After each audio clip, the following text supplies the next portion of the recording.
Selamat datang di podcast Orang Kita. Kami diprotes pemirsa podcast Orang Kita, terlalu banyak konten kami tentang Flores.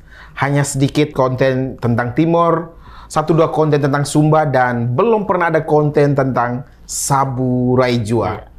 Seperti janji kami, kali ini kami hadirkan seorang tokoh muda dari Kabupaten Sabu Raijua, Wakil Bupati Kabupaten Sabu Raijua, Bapak Yohanes Uli Kale.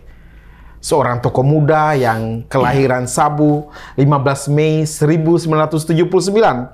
Beda beberapa bulan dari saya yang kelahiran Desember 79. Beliau adalah Wakil Ketua DPW PKB Nusa Tenggara Timur. Beliau sudah memiliki 3 orang anak putra dan kemudian alumni dari SMP Negeri 4 Sabu, SMA Negeri 3 Kupang, kemudian Politeknik Undana Kupang, S1 dari STT IKAT Jakarta, kemudian sedang melanjutkan studi pada program magister pada Universitas Mustopo Beragama di Jakarta. Dan kabarnya politisi muda ini akan kembali bertarung dalam kontestasi Pilkada Bupati Sabu Raijua 27 November 2024 nanti. Dengan siapakah beliau akan bersanding, dan kemudian siapa-siapa saja yang akan bertanding dalam kontestasi 27 November di Pilkada Sabu Raijua 2024, kita simak dalam podcast Orang Kita malam hari ini. Selamat malam Pak Wakil Bupati. Ya, selamat malam Kak Kanda, Bang Nando. Siap, betul, senang sekali bertemu dengan Pak Wabub nih, Pak Yohanes Uli Kale.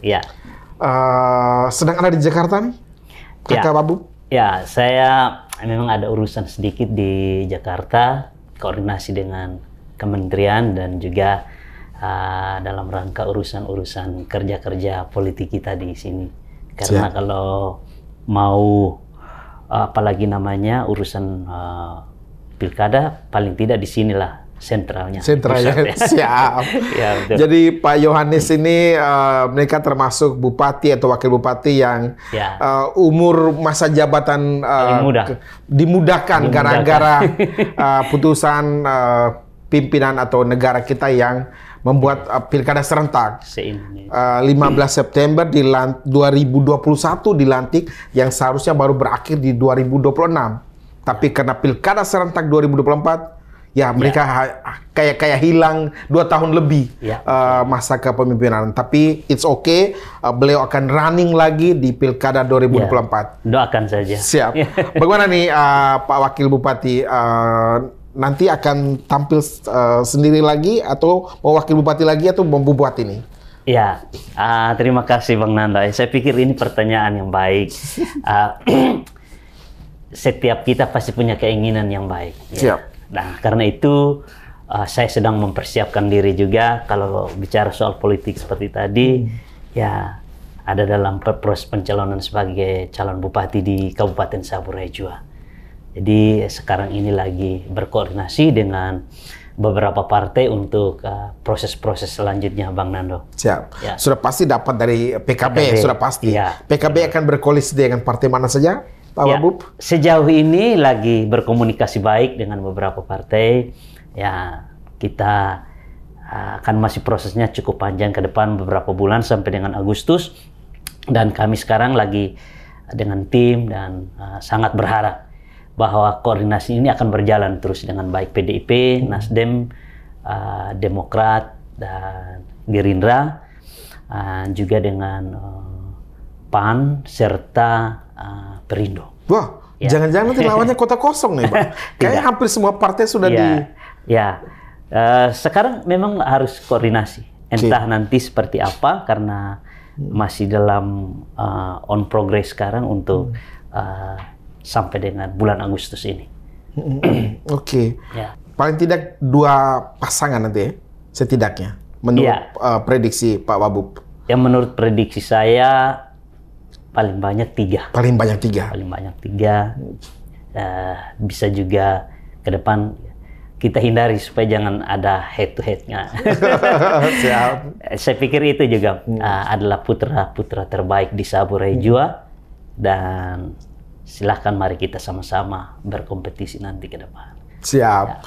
Ngomong-ngomong soal Sabu Raijua ini Pak, kabupaten baru ya, pemekaran dari Kabupaten Kupang di tahun 2008. Kita tahu bahwa kabupaten ini cukup kecil, hanya 406 km persegi. Ya, betul. Terdiri atas 3 pulau besar, Pulau Sabu, Pulau Raijua, dan Pulau Dana. Ya, benar.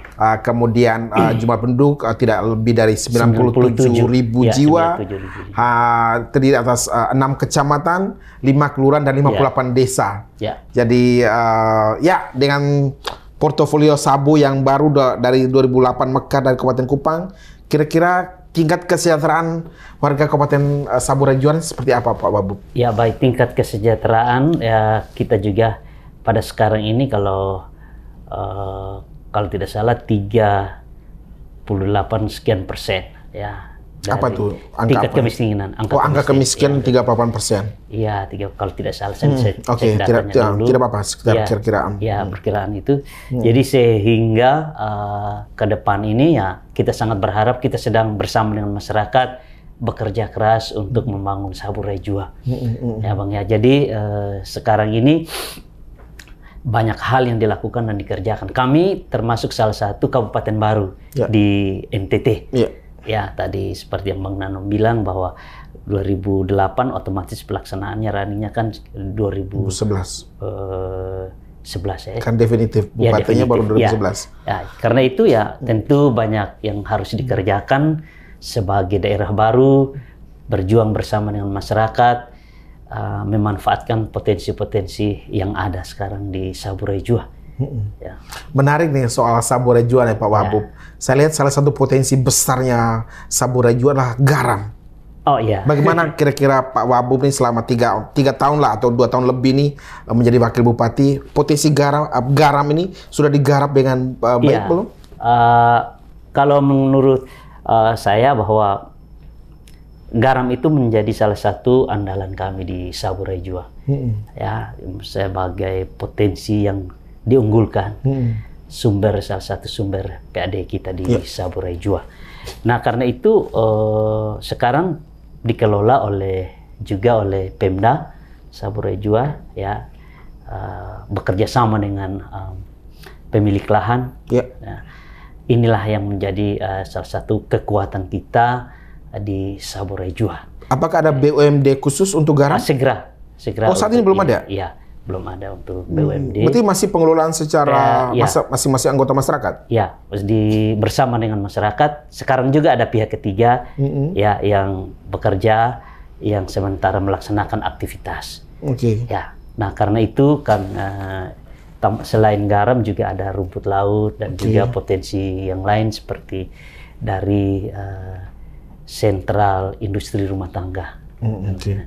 Lalu yang terkenal dari Sabu adalah gula Sabu. Ini benar-benar diproduksi secara masif kah atau hanya sekedar industri rumah tangga untuk gula Sabu nih? Kita juga, karena kalau bicara soal gula Sabu itu adalah makanan orang Sabu, disebut makanan. Ya. Jadi gula Sabu saya kasih tahu kepada Bang Nando bahwa 2022 ya menjadi juara 1 minuman tradisional favorit se-Indonesia. Oh, itu gula Sabu? Ya, gula Sabu. Jadi bicara soal gula Sabu itu adalah harga diri orang Sabu. Jadi, jadi tentu di produksi ini kan masyarakat sedang apalagi namanya produksi para pengiris tuak dan lain-lain. Ada dalam bentuk kelompok-kelompok itu sudah ada seperti sudah bisa diperjualbelikan dalam kemasan yang baik dan lain-lain sebagainya. Nah, karena itu hari ini ya tentu harapan kami ke depan gula ini akan diproduksi secara masif oleh kami dengan campur tangan pemerintah untuk memperkenalkan terus gula Sabu. Apakah nanti juga modelnya sama seperti garam yang akan BUMD khusus? Pasti. Itu dia harus include di dalam satu apalagi namanya produk yang harus kita jual ke luar. Ini kan belakangan ini istilah hilirisasi ini kan istilah yang dipakai oleh Bapak Presiden Jokowi di mana bahwa sebuah produk atau sebuah tidak hanya berhenti dari hasil mentahnya saja yang kita lihat kemudian, tapi kemudian diolah sampai kayak bentuk yang tertinggi harganya. Apakah gula sabu, tadi juga dikatakan rumput laut, dan garam itu ada hilirisasi di Kabupaten Sabu sehingga dikirim ke Kupang atau dikirim ke Jakarta tuh sudah dalam bentuk hasil yang nilai jualnya lebih tinggi. Seperti itu kan? Jadi sebenarnya kalau bicara soal hilirisasi ini kan sudah berjalan. Ya, cuman ya saya pikir dikampanyekan ulang lagi seperti yang kita lihat sekarang ini, hilirisasi, bicara soal hilirisasi dan lain-lain sebagainya. Artinya bahwa khususnya kami di Kabupaten Sabu Rejo, gula itu sudah diperjualbelikan sejak waktu yang dulu. Jadi sementara juga masyarakat sedang kirim ke luar-luar pulau, Kupang, Sumba, dan lain-lain sebagainya. Nah itu menjadi salah satu sumber pendapatan bagi masyarakat Sabu Rejo. Kalau dulu gula itu tidak terlalu harganya dulu, karena kalau bicara tadi saya bilang, kalau bicara soal gula berarti harga diri ya orang Sabu dan lain-lain sebagainya. Makanya Bung, di mana ada pohon tuak di situ pasti orang Sabu hidup. Jadi gula Sabu dulu kalau saudara datang atau ada permintaan, ayo kirim gula dulu. Itu berarti kita kasih secara percuma. Tapi sekarang kan tidak lagi, sudah dalam bentuk yang harga ekonomis. Betul. Ya, dulu dikasih dikasih gratis dan lain-lain. Sekarang masyarakat sudah pola pikir kita sudah bahwa itu semua harus dihargai. Betul. Dengan juga bisa bernilai ekonomis. Selain juga sebagai bentuk apalagi oleh-oleh dari sabu dan lain-lain sebagainya, juga sekarang ini bisa dalam bentuk atau apalagi bisa diperjualbelikan. Ya. Baik, Pak Wabub, berkaitan dengan ekonomi tadi disebutkan, pertumbuhan ekonomi kita di Nusa Tenggara Timur kan tidak lebih besar dari pertumbuhan ekonomi nasional ya. Kalau nasional di kisaran 5, ya kisar 5, tapi 5, di bawahnya. Dengan kita tahu bahwa, boleh tahu Pak Wabub, APBD-nya Kabupaten Sabu Rejo apakah 1 triliun sekian atau di bawah 1 triliun? Di bawah 1 triliun, karena daerah kecil. Kami di kisaran sekitar 600 miliar. Iya, 600. Itu berapa persen buat operasional bayar gaji-gaji? 300 mungkin. Berarti 50% ya? 50%. 50%-nya buat pembangunan. Iya. Sangat sedikit ya? Sangat sedikit. Tapi kita juga dari APBD atau APBN juga selalu mendapatkan bagian di Sabu Rejo. Oke. Kalau dari PAD-nya, pendapatan asli daerah Kabupaten Sabu Rejo dari mana saja boleh tahu, Pak? Dari tadi sumber perikanan kelautan, juga dari hasil bumi seperti gula tua, kacang dan lain-lain sebagainya, juga dari beberapa kegiatan kita seperti UMKM, dan lain-lain sebagainya. Oke, ini juga yang menarik dari Sabu nih Pak Wabub adalah kain tenunnya. Iya. Ini Pak Wabub pakai tenun juga, saya juga tenun dari Kabupaten Sabu Rejo, sama seperti daerah-daerah di Nusa Tenggara Timur. Salah satu kekayaan Nusa Tenggara Timur adalah tenun ikat yang sangat beragam. Bisa diceritakan motif-motif tenun di Sabu Rejo ini ada berapa jenis Pak Wabub? Yang Pak Wabub paham? Kalau yang ini Raja, yang ini. Raja sama dengan Abang, cuman dari Pulau Rejo yang ini. Siap. Ya. Ini Rejo. Ini Rejo. Kalau kalau ini dari Sabu Besar. Sabu Besar. Jadi ada berapa macam motif yang sekarang ini sementara menjadi ciri khas Sabu Rejo. Jadi kalau daerah lain itu mungkin 1-2 motif ya. Iya, betul. Tapi kalau Sabu Rejo itu ada bermacam-macam motif. Lebih dari 10? Ya, lebih. Iya, motif kita cukup banyak. Sehingga kalau orang Sabu bicara tentang kain adat, bicara juga tentang misalnya kei raja dipakai pada saat acara apa. Ada terus aiworapi, yaitu dipakai. Cerita-cerita ini yang sementara sampai dengan saat ini sementara kita lestarikan sebagai budaya kami di Sabu Rejo. Jadi ketahuan memang kalau apalagi namanya motif Sabu Rejo itu bisa langsung kami tahu memang. Walaupun ada produk-produk dari tempat lain yang coba meniru dan lain-lain, kami tetap bilang bahwa itu adalah orang Sabu punya jenis motifnya. Jenis motif dan. Oke. Jadi ada lebih dari 10 motif. Iya, kayak ini Raijua, ini sabu besar. Iya. Nanti ada motif-motifnya, iya. Ada Iraja, Rapi, Iledo. Terus untuk selimut untuk orang sabu juga beda. Ada? Iya, selimut untuk laki-laki ya beda. Ya. Berarti dia kalau dipakai itu selalu akan ada celananya atau bisa pakai sarung saja? Bisa. Dia kan tutup kepala juga? Iya, kalau kita bilang di sana itu daster untuk laki-laki, itu dipakai oleh kami sebagai tanda laki-laki atau pria sabu. Siap.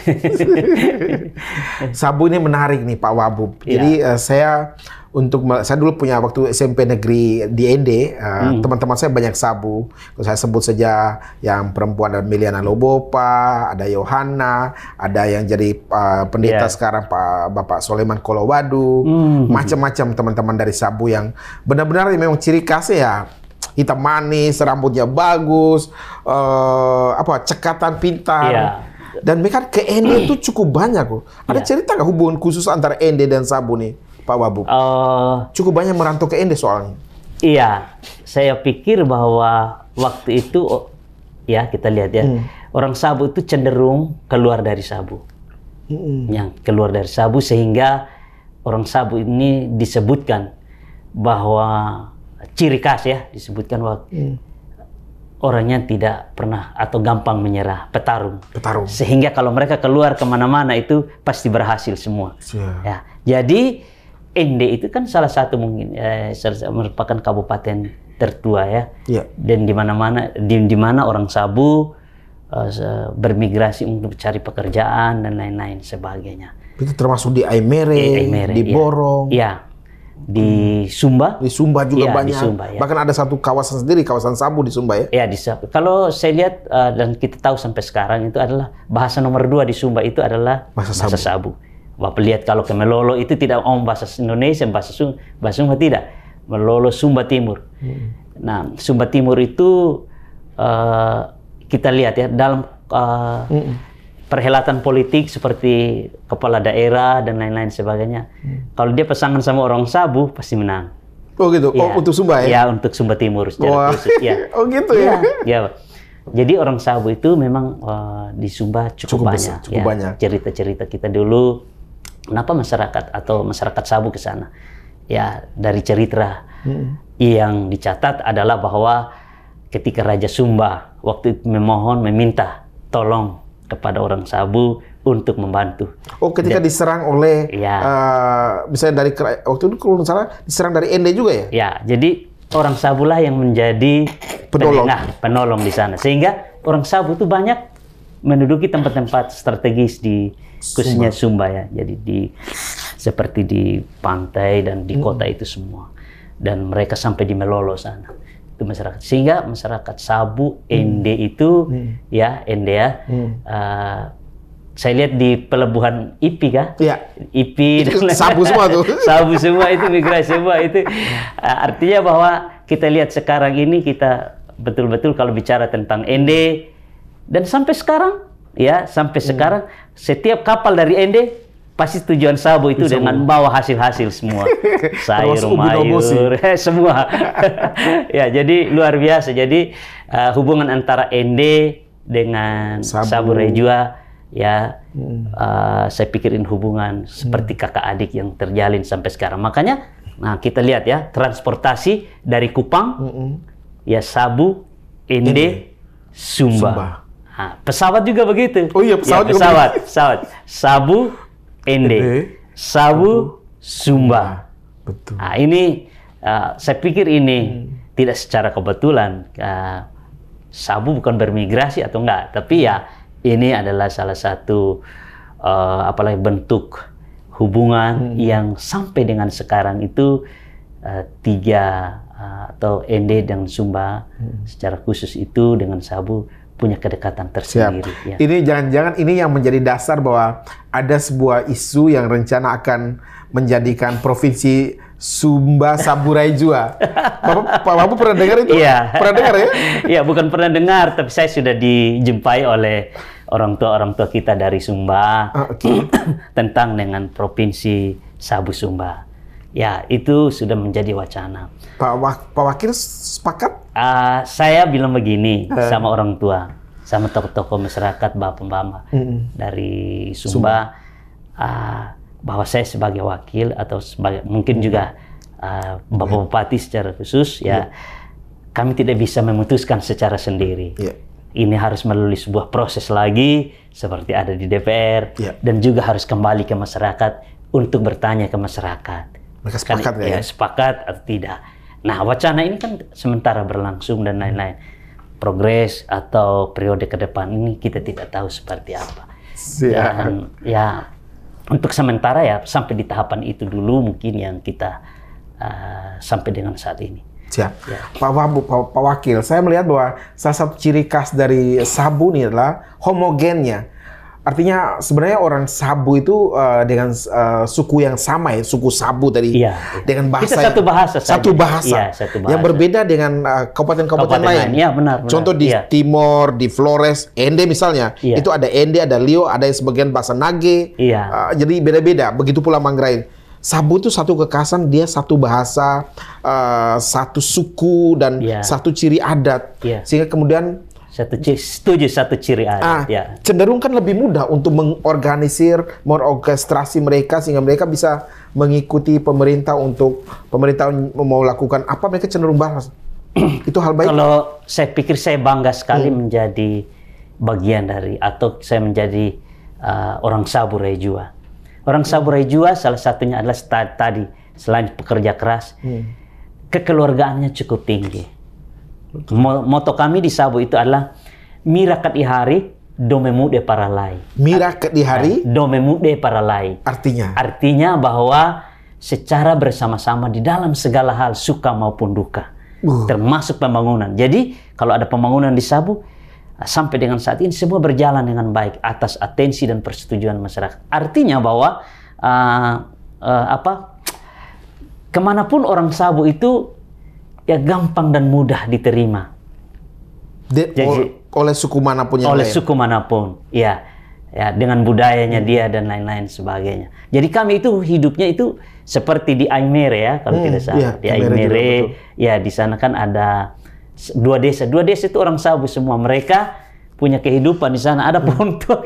Makanya tadi saya bilang ada pohon tuak. Gimana ada pohon tuak? Saya sama kayak orang Bajo juga. Di mana kalau mereka dekat dengan pinggir pantai, di mana apalagi namanya ayunan sampan kena air laut, di situ pasti mereka hidup.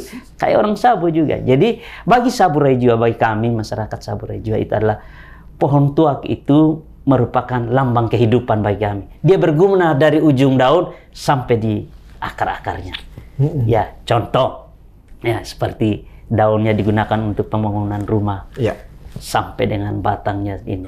Makanya ada lain sedikit dari ciri khas kami. Kenapa saya bilang tadi pohon tuak itu merupakan sebuah lambang kehidupan, pohon kehidupan. Kalau di Sabu itu pohon tuak itu tidak boleh dilukai.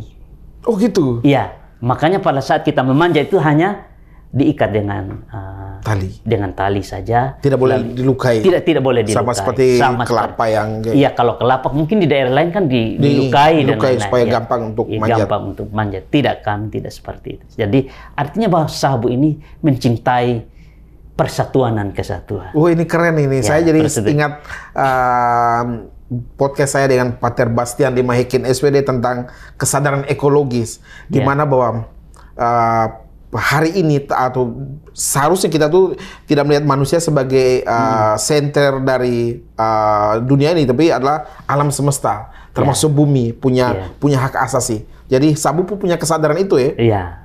Pohon tuak pun tidak boleh dilukai. Hidup bersama, berdampingan, bisa menghasilkan tuak sebagus-bagusnya. Iya, benar. Makanya tadi saya tertarik sekali kehidupan orang Sabu. Itu sangat menjunjung etika dan juga serta budaya kami di Sabu Rejua yang dibawa kemanapun. Makanya kalau mereka di mana, coba Bapak pernah dengar Kampung Sabu? Iya, dan tidak pernah berantem sama orang setempat. Iya, Ya, di mana-mana kalau mereka sudah hidup di situ pasti ada kampung sabu. Di Ende juga pasti ada kampung ada sabu. di Jalan Bawah. Ya, di Jalan Bawah. Di Soy ada kampung sabu, di Atambu ada kampung sabu, di mana-mana. Dan ada. mereka cenderung akur dengan wilayah setempat. Ya. Tidak pernah berantem di berlebihan. Benar. Jadi kayak prinsip di mana bumi dipijak di situ lagi dijunjung. Ya. Orang Sabu sangat patuh itu. Ya, benar. Sangat menghargai. Jadi saya selalu berpesan ketika saya turun ke tempat, misalnya saya turun kemarin di Manggarai, saya disambut oleh saudara saya, keluarga besar Sabu ada di Manggarai. Saya bawa juga oleh-oleh dari Sabu bagi mereka, seperti gong, tambur, ya giring-giring untuk mereka lendo dan berdoa di sana. Jadi saya bilang begini bahwa tidak seharusnya Bapak ini kan keluarga ini sudah ada sebagai masyarakat diaspora, ada di Manggarai contoh. Jadi dimanapun kita hidup, membangun Sabu tidak harus ada di Sabu. Betul. Membangun Sabu bisa dari tempat-tempat yang lain seperti Bapak Ibu. Pelihara budaya kita, pelihara apa yang menjadi warisan kita, perkenalkan menjadi kekayaan. Saya selalu berpesan untuk menjadi berkat di mana saja Tuhan taruh kita. Saya bilang begitu. Jadi saya bilang sama keluarga di sana kemarin, yang membangun Sabu tidak harus Sabu, membangun Sabu bisa dari tempat yang jauh. Oh, ya. Menarik nih, memang istilah yang pas ya. Jadi diaspora Sabu ada di mana-mana. Mereka membangun sebagai orang Sabu, tapi mereka bekerja di luar Sabu, tapi mengirim sesuatu buat keluarga besarnya di Sabu. Seperti itu juga ya. Iya. Pak Wakil, kita beranjak urusan politik nih. 27 November tidak lama lagi. Ya, kemudian tadi dikatakan sedang berkoordinasi dengan sejumlah partai. Sebenarnya semangat menjadi politisi itu sejak muncul di Bapak Yohanes nih, sejak kapan nih? Karena saya lihat dari perjalanan karir sebelumnya kan di swasta dulu ya.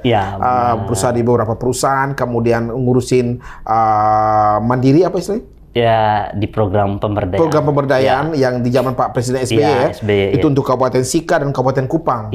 Sekian tahun. Kemudian masuk ke politik dengan jadi fungsionaris partai PKB. Dan langsung tokcer jadi wakil bupati.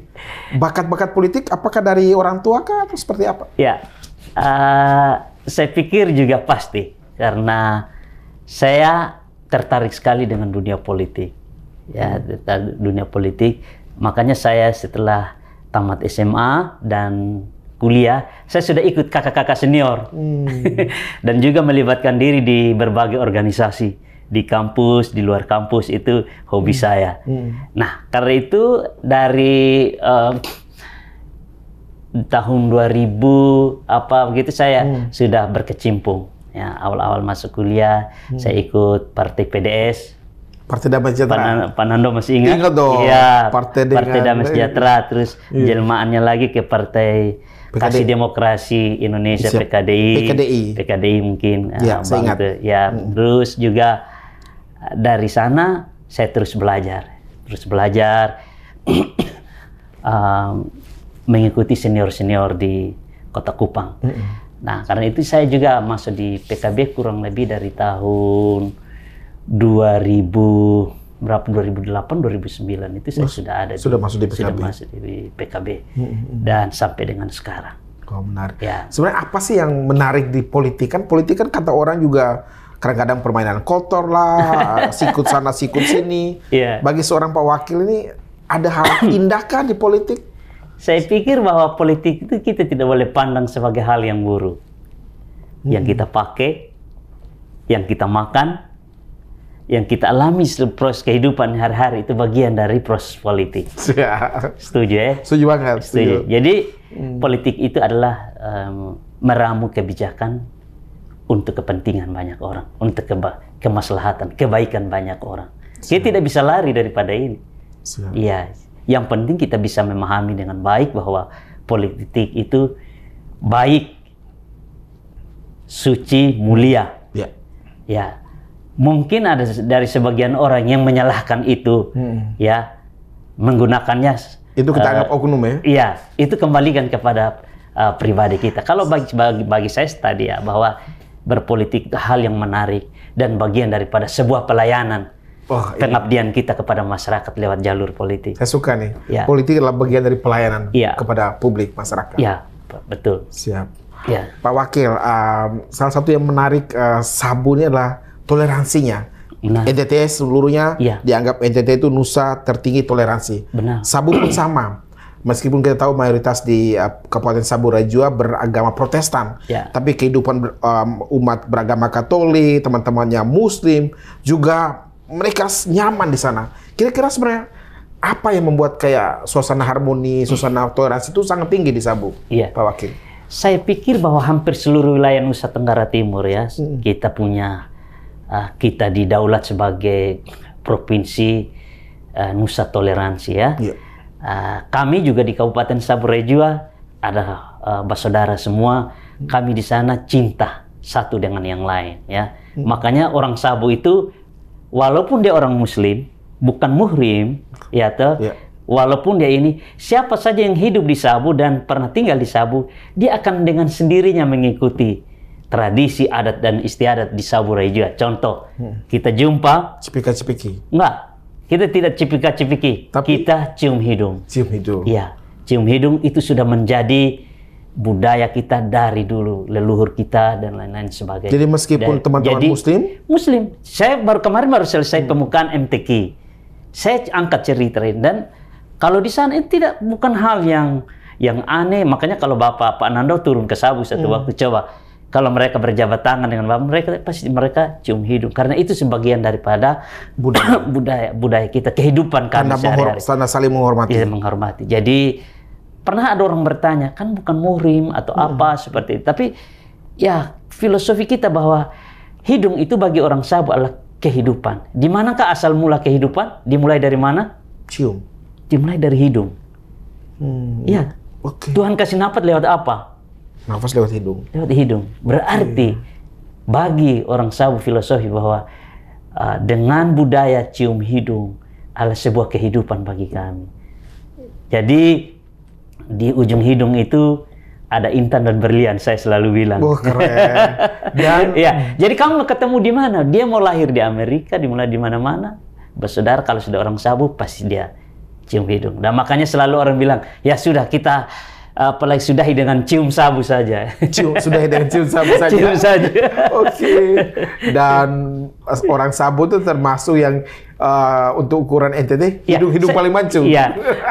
Saya lanjut dulu. Siap. Ya, saya lanjut dulu terkait dengan tadi kehidupan kami di Sabu. Ya, kami menghargai, ya, menghormati satu sama yang lain. Di Sabu bukan hanya satu dua agama. Di sana ada bersaudara kami orang Muslim. Di sana ada Katolik, ada Advent. Perbedaan-perbedaan itu menjadi kekuatan kami di Sabu Rajua, kekuatan besar. Karena apa? Saya selalu bilang kalau kita turun ke masyarakat, ya siapapun kita yang ada di Sabu, kita sudah bagian menjadi keluarga besar di Sabu Rajua. Mari kita bangun Sabu secara bersama-sama. Karena tanpa masyarakat, tanpa pemerintah, tanpa institusi yang lain seperti gereja dan juga umat antar beragama nih tidak boleh sikut menyikut, tidak boleh ada perkelahian di mana-mana. Jadi meskipun beda secara agama, Ya. beda secara latar belakang lain-lain, tapi ketika satu sebagai orang Sabu, maka kompaklah. Kompak, ya. Jadi ini yang kita, saya bangga sekali menjadi orang Sabu. Ya, ketika kita ada di mana-mana, pasti ada rasa. Ada sebuah rasa yang timbul dari dalam hati kita bahwa kita bersaudara satu dengan yang lain. Jadi makanya tadi seperti saya bilang tadi, ketika kemana-mana pasti orang Sabu mudah diterima. Jadi saya jujur di konten ini, pacar pertama saya orang Sabu. Pasti cinta monyet saya dulu waktu di SMP Negeri 2 ND, Iya. pacar pertama saya orang Sabu. Kira-kira apa yang menarik dari orang Sabu sehingga Pak Nando? Manis banget senyumnya. Iya. Halo, salam buat mantan pacarku. Boleh disebutkan nama? Tidak boleh. Dia sudah punya keluarga. Salam hormat ya kita. Saya tahu juga, saya sebutkan namanya. Jadi menarik ya Pak Wakil, betapa Sabu harmonisnya, toleransinya, dan Untuk itu kemudian Pak Wakil ingin membaktikan diri sebagai politisi untuk melayani kembali mereka. Iya, betul, betul. Kira-kira dalam waktu nanti jika terpilih kembali, Tuhan berkenan, rakyat Sabu memilih, apalagi yang Pak Wakil mau lakukan untuk saudara-saudara kita, umat Sabun, warga Sabun? Iya, kesempatan yang baik dan pertanyaan yang luar biasa. Jika dipercayakan ya saya pasti secara jujur bahwa hidup ini harus saya persembahkan untuk bekerja sekeras-kerasnya untuk membangun masyarakat Saburai Jua. Ya, dengan pondasi dasar pembangunan yang sudah ada, yang baik pasti kita akan lanjutkan terus proses pembangunan, membawa Saburai Jua, Sabu yang bersatu, maju dan bermartabat menjadi visi kami di sana. Pariwisata kami juga cukup bagus, ya. Kami juara 1 kemarin tuh, Bang Nando itu kategori wisata baru ya, dalam Anugerah Pesona Indonesia di Kota Ambon kemarin saya yang pergi terima. Lalu yang berikut beberapa tahun ini, mulai dari tahun 2019 kami kategori juara 1 paling di tapak kaki Gajah Mada. 2021 itu juara 3. Selanjutnya itu juara 1 terus. Disebut sebagai pariwisata baru apa yang dijual? Kami punya salah satu gua paling unik, ya, peninggalan, ya, dengan stalaktit. Mungkin ada gambar nanti yang kita tayangkan di sana. Itu bagus sekali gambar melalui penilaian ya, serta vote dari masyarakat Saburai Jua. Jadi ke depan ini ya pasti pekerjaan kami dengan masyarakat tentunya akan sangat banyak, dan namanya juga kami kabupaten baru. Nah, Saburai Jua saya yakin pasti maju. Saya optimis sekali dengan kemauan dan kerja keras masyarakat Sabu. Ya, kenapa Bang? Karena ya, sekarang kami juga Sabu disinggahi. Optimis kami ini akan maju itu kenapa? Dari segi perjalanan transportasi itu Sabu termasuk bisa dilintasi. Sudah lancar ya sekarang? Iya, dilintasi. Baik melalui kapal laut, juga ada kapal Surabaya juga masuk, dan lain-lain. Kapal dari Makassar juga masuk. Ya, bisa bandara kami ini kan persiapan ke 2025 juga cukup panjang, bandara besar, salah satu bandara terpanjang juga ya di NTT di Saburai Jua. Sementara dalam proses, jadi saya selalu mengingatkan atau selalu memberikan dorongan ke masyarakat, mari kita tetap optimis untuk bangun Saburai Jua. Nah, kenapa saya bilang Bapak, pelabuhan-pelabuhan kami sekarang juga sementara di apalagi namanya diperpanjang, dan saya yakin Sabu akan maju. Sekarang ini kita dalam proses pembangunan sementara berlangsung di Saburai Jua. Siap. Pak Wakil optimis menang dalam pertarungan 27 November? Iya, kalau bicara soal itu saya pasti optimis. Semoga Tuhan berkenan merestui Pak Wakil ya, demi kesejahteraan masyarakat Sabu kita. Ya. 70 ribuan, 97 ribuan penduduk dari masyarakat Sabu. Closing statement Pak Wakil untuk masyarakat Sabu di mana berada? Silakan. Oke, baik. Bapak Ibu, secara khusus masyarakat Kabupaten Saburai Jua, ya pertama dalam menyongsong Pilkada Saburai Jua, mari kita songsong. Perbedaan boleh ada, tetapi perbedaan tidak boleh menghancurkan kita. Mari terus pupuk semangat kita secara bersama-sama dalam semboyan kita secara bersama di Saburai Jua, mirakat di hari domemude paralai. Nah, karena itu hari ini malam ini terima kasih buat Bang Nando, dan saya yakin bahwa kami juga bisa, Saburai Jua juga bisa. Terima kasih Pak Yohanes Ulikale, Wakil Bupati Kabupaten Saburai Jua 2021 hingga 2024 ini, dan akan maju lagi dalam kontestasi Pilkada Saburai Jua di 27 November 2024. Berpasangan dengan siapa sedang dalam proses, dan kami sudah berbincang-bincang selama lebih dari 30 menit ini membincangkan hal-hal berkaitan dengan Sabu, hal menarik yang pada akhirnya berguna bagi masyarakat Kabupaten Saburai Jua. Demikian podcast orang kita, salam manis untuk Iya. warga Sabu dimanapun berada. Ya, terima kasih. Terima kasih.